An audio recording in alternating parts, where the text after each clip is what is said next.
ذكرك إنه بدينه قف كان ذاكر كاهن إلهي حصي سبحانه وتعالى وحاو دريمة يا وهل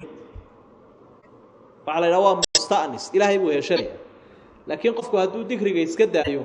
ومستوحش وعبصنية marka dadkii waxa arkaysaa inay iska wada cabsanayaan ay iska wada didsan yihiin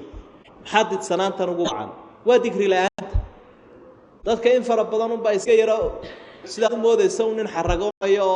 iskaba caadiya ayuu koonaya waa la eriyanaya waa la isoo eegay waa la isawiraya oo cabsanaya qofka marka waxyaabaha ka reeba waxa kamid ah digrigu faa'iidooyin aad u fara badan ku leeyahay inaga tilmaanay in culimadu qodobo aad u badan ka qoreen لكن وحا كاغا فلان دي نبي محمد عليه الصلاه والسلام انه يسقوا بالذاكر كي وينا اها وهبينيه مالين با الهي وحسين سبحانه وتعالى يدا او لو وحيوناyo quraanki ku soo degay fikri waxa uu kamid yahay duruusta qaadanay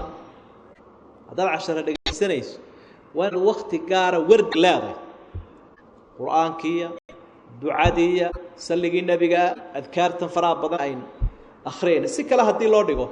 نولشي سقف مسلم كا إلهي وجهي ميل لبا قابنا الله ما سمينينبا waxa aad arkaysa waqtigeeni bila macna ku soconayo nolosha qofka muslimkii bila macnaba ma lahaba meel waliba way buuxdaa imika marka aad soo toosto ilaa marka aad seexanayso intaas waa wada dhikri noloshaada wax kasta oo iska bedela sharcigu dhikri buu sameeyay dhikrigaasina sirbu xambaarsan noloshan qofka dhaakirka ah waa nolol barakaysan qofka qaafilka ah in ilaahay xusayna waa nolol bila baraka ah marka sidaas ay ahaayeen culimadii hore waxay sameyn jireen waqti dadka diinta u akhri jireen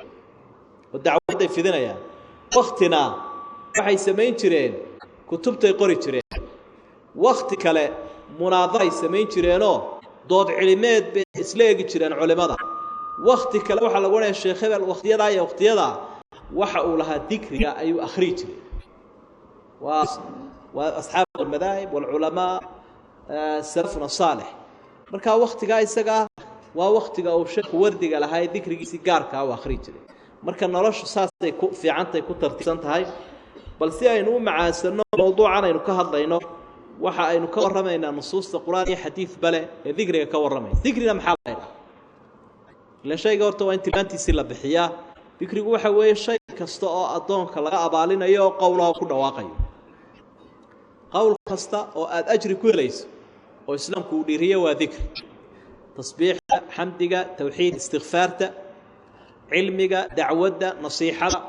waxa la wixii wanaaga aad ku dhawaaqayso ajri ka helayso intuba waa wada dhikr ilaahay baa wuxuu yiri fadhkuruni adkurkum washkuru li wala takfurun فاذكروني حصى أذكركم أنا وراء حسد